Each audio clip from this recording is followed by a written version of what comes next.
Linux. If you've been around the channel for a while, you probably know that I'm a pretty big fan of the old Linux. And I especially have a soft spot for Linux on PowerPC Macs, because some of my first Linux experiences were on a PowerPC Mac. Unfortunately, most Linux distros have long since dropped support for the platform, but there's still one strong contender who not only supports PowerPC Mac, but has recently doubled down on the platform by releasing brand new bootable live media with full modern desktop environments like KDE Plasma 5. So today, let's burn those to DVDs and see just how well modern Adelie Linux performs on a bunch of progressively older PowerPC Macs. And some Macs with some weird upgrades, just to spice stuff up. So stay tuned.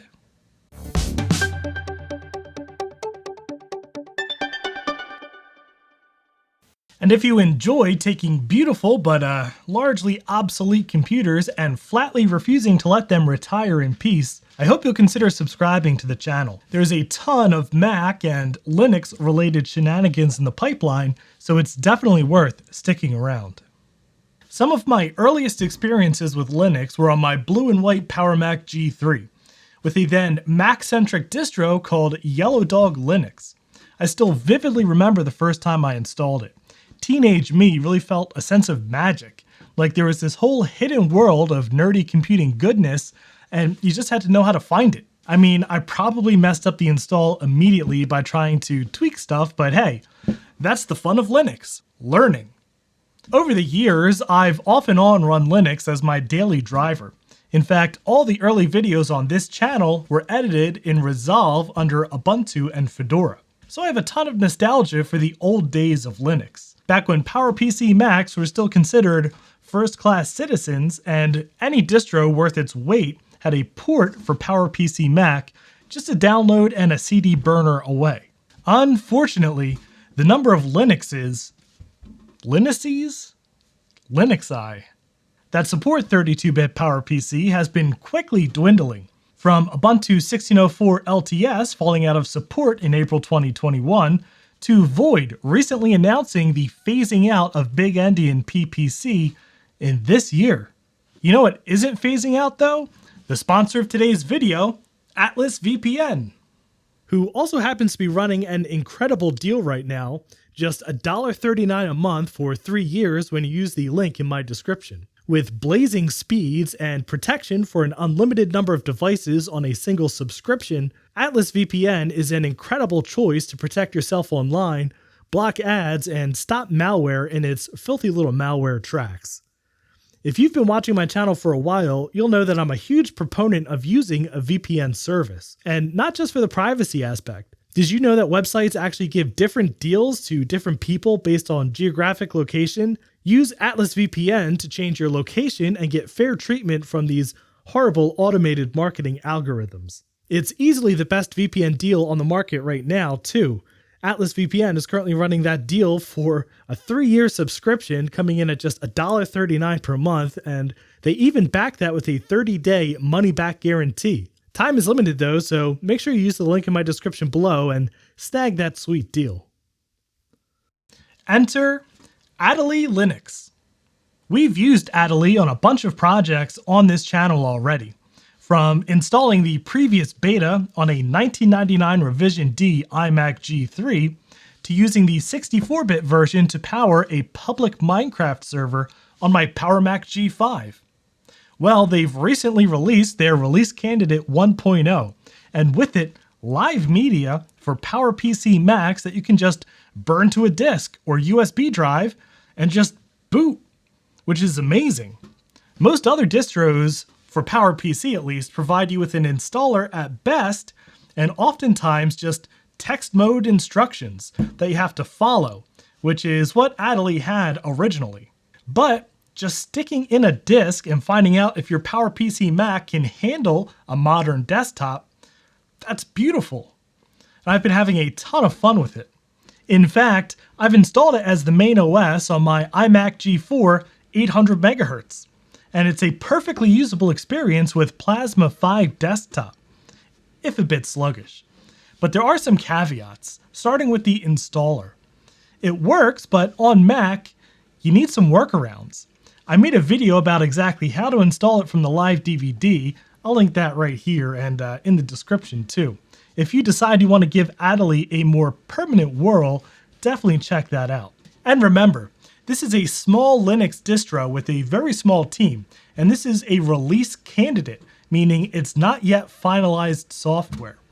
I'm hoping that with this video and this attention, many of you will try it out on your own PowerPC Macs and submit helpful bug reports to the Adelie team, and just generally show them that there's still an excited community around PowerPC Macs who want to keep that platform and this port alive.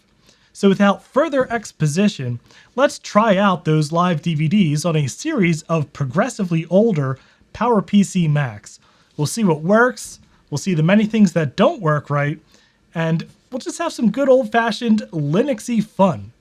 So I wanted to start with the iMac G5, which this worked perfectly for me before. Unfortunately, right as I start to film, the video goes all screwy. I take it apart to reseat the cable and yeah, it just disintegrated in my hands. I tried to solder it back together, but I guess I'm not good enough with tiny little wires because I was not able to fix it. And that's really a shame because this G5 really shows Adelie in its element, and honestly what I think is the most interesting thing about Adelie, which takes advantage of the 64-bit G5 processor really way better than macOS ever could. And you can even get modern Firefox right from the Adelie repositories. But since it doesn't work here, you'll just have to take my word for it. And let's move on to something 32-bit. So here's my trusty PowerBook G4 12-inch with 1.25 gigs of RAM and a 1.5 gigahertz processor. And unfortunately, it does not like the DVDs that I burned, so this is the perfect opportunity to show you how to boot this off of a USB stick. Now I've just used Balena Etcher to write the ISO to this USB stick. We're going to have to go into Open Firmware to tell it to boot from the USB drive, but that's actually very easy to do. Even though this technically doesn't support USB booting, all we have to do is go into Disk Utility, find our Linux bootable partition on the USB drive here, go to Information, and just make note of this here. So Disk 1 S3. And then we'll just reboot the system and hold down Command Option OF to go into Open Firmware. And then once we're in Open Firmware, we just have to tell it to boot from USB 1/disk1:3, that's those numbers, comma, /boot /of boot.b. Now if this doesn't work for you on the first try, you could try different numbers after USB like 0, 1, 2, 3, depending on what port you put it in. Like me just now, I probably put it in the wrong port. USB 0. And there we go. And if the screen goes black for a bit, don't be concerned. Eventually you'll get to all the fun Linux stuff happening, and you'll drop into a KDE Plasma desktop. And yeah, this honestly feels very fast and responsive. This is the first time I've actually used the desktop on this system.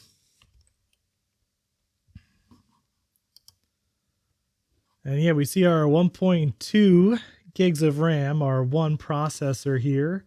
Doesn't say the gigahertz for some reason. And I don't think sound works. We have two sound icons here. No output devices found. And there's no Wi-Fi. But we probably have working Ethernet. And it's not going to work from the start. So if we open console here and we try to ping google.com, we'll have no response. But there's a trick. If we do SU for superuser, password live, and then do horizon-UI, which is the installer, and then click through a couple of these until we get to the internet settings. So we'll just pretend that we're installing here. Use free space. And then networking setup, if you click automatic, the installer will try to figure out our network connection. And it's worked. So we can click exit. This will say it's going to reboot the computer, but it doesn't actually. And now if we ping Google, we are connected to the internet. So just for fun, let's install NeoFetch. So we need to do apk add git. And we'll do git clone the NeoFetch repository. Would help if I spelled it right. Need to add make.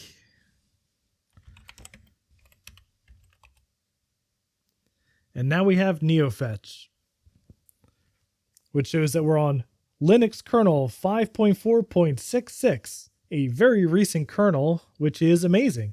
Seeing our G4 7447A at 1.499 gigahertz. That's pretty freaking cool. Now there's a lot of stuff in the repositories, and APK search can help us out to find stuff, including a pretty modern Firefox, Firefox ESR 68.10. Unfortunately, it doesn't seem to work on 32-bit. It works just fine on the G5 and 64-bit Adelie, but even though it's available on the repo here for 32-bit, it just doesn't want to work. We get a segmentation fault. And it's just tantalizingly in here.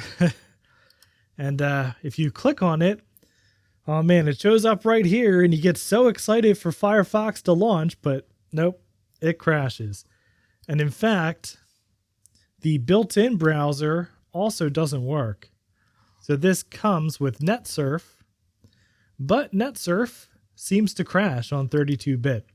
So what I'm working on now actually is I'm trying to compile something like Arctic Fox or Spiderweb for 32-bit to see if I can get that to work. But for now, probably this should be a bug report. Okay, so Adelie works honestly pretty great here on this G4.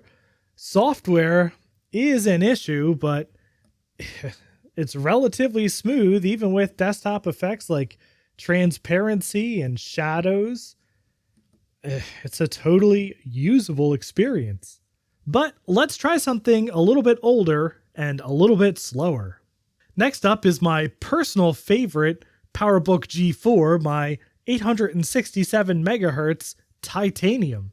And it took quite a lot longer to load into KDE. Again, loading off of USB just like before. But now that we're in it, honestly doesn't feel that bad.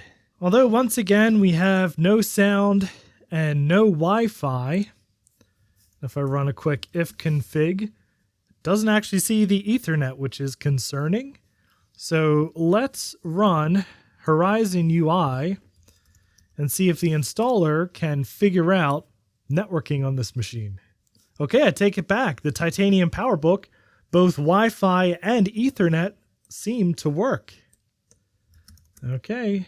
We now have NeoFetch. And check it out. It sees our 7455 G4 at 867 megahertz. And let me just say, it is pretty weird to see modern KDE Plasma 5 running on this old machine. I mean, this thing is more than 20 years old. Next, I've tried to boot a gaggle of iBook G3s and unfortunately less than ideal results, mainly because of the graphics adapter. All these machines boot Adelie just fine, but KDE and X Windows here doesn't support the Rage 128 graphics correctly. So we are booted into the live environment, but if we try to do Start X, it's just going to error out. So if you boot your machine and it doesn't come up to a desktop environment, you probably have the Rage 128 graphics, and you can confirm that this is the issue by booting off of the install CD instead of the live DVD, in which case you'll see the message, system installation does not support your graphics adapter. Next, just for fun, I wanted to try and boot my PowerBook Pismo, which has been upgraded from a G3 to a G4 processor, knowing that it's still the Rage 128 graphics, which won't work, but I was surprised to find that actually it doesn't boot into the ISO at all. Instead of showing just text mode Linuxy stuff, the screen is blank. And I'm pretty sure that Linux just doesn't know what to make of this processor upgrade. I would verify that by putting the G3 processor back in, but I can't find it. Okay, now let's try to have some real fun. This machine is what's quite possibly the world's fastest Power Mac G4 MDD. It has a custom-built dual 2 GHz G4 processor card, a flashed PC graphics card, a modern power supply wired to the motherboard, and if this thing runs Linux, this might just be the fastest possible 32-bit PowerPC machine for Linux. The boot menu does see the bootable USB drive quite happily, so let's see what happens. Hey, it's going into Grub. Wow, look at that. Not only did it boot into a graphical desktop, but it got into KDE in a matter of seconds. This is honestly amazing. Wow. Wow, this is so incredibly smooth. And I already know that this doesn't have a Wi-Fi card in it, so I'm going to manually look at the animations and the transparency. Oh, it's so smooth. I'm going to manually set up the Ethernet interface, so DHCP CDFO. All right, we have network connectivity.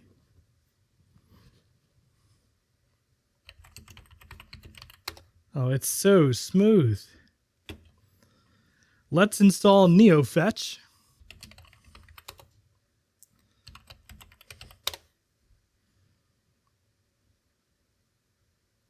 So there we go. This sees our dual 2 GHz PowerPC 7448s, our NVIDIA GeForce 7800GS, which is a PC card that we flashed to run in this Mac. For some reason, though, it's only seeing 491 megs of memory. That's weird.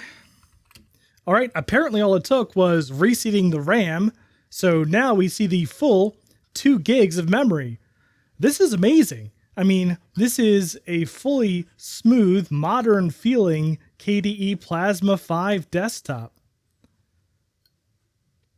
And honestly, totally usable. We're using barely 3% of either processor. We're using a fraction of our total 2 gigs of memory. Amazing.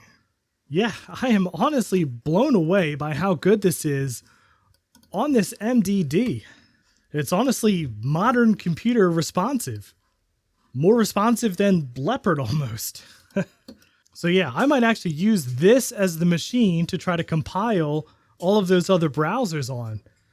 Just incredible how fast it is. Okay, so that'll do it for this look at the new Adelie Linux Release Candidate 1.0 Live Media for PowerPC. And I'm honestly shocked at just how well it runs on all of these G3, G4, and G5 machines. Really, the only limitation we ran into was the Rage 128 graphics and the desktop environments, X Windows, just not being able to boot using the drivers that come with Adelie. But that's not Adelie's fault, and there are people working on new Rage 128 drivers, or at least fixing the ones that exist. I've tried them. I haven't been able to get them to work, but maybe one of you, if I've inspired you to try Adelie yourself, can actually get that working, and we can get KDE Plasma 5 on some really old machines. But like I said, I hope I've inspired you to try Adelie on your own PowerPC Macs, and I hope you'll take the time to write nice bug reports for any of the issues that you run into, and just let them know that we appreciate that they're putting so much time and energy into our beloved platform. That's it for today's video. If you enjoyed it, I hope you'll give me a thumbs up. And again, please subscribe to the channel. Thank you very much for watching. And a special thanks to Chris Nelson, Chris Calderon, Greg Hrutke from Hrutke Mods, Nick Hamzy, Camilla Noseda, David Teglovics, and Chris Allegretta, who are my highest tiered patrons, and all of my Patreon supporters for helping to make these shenanigans possible.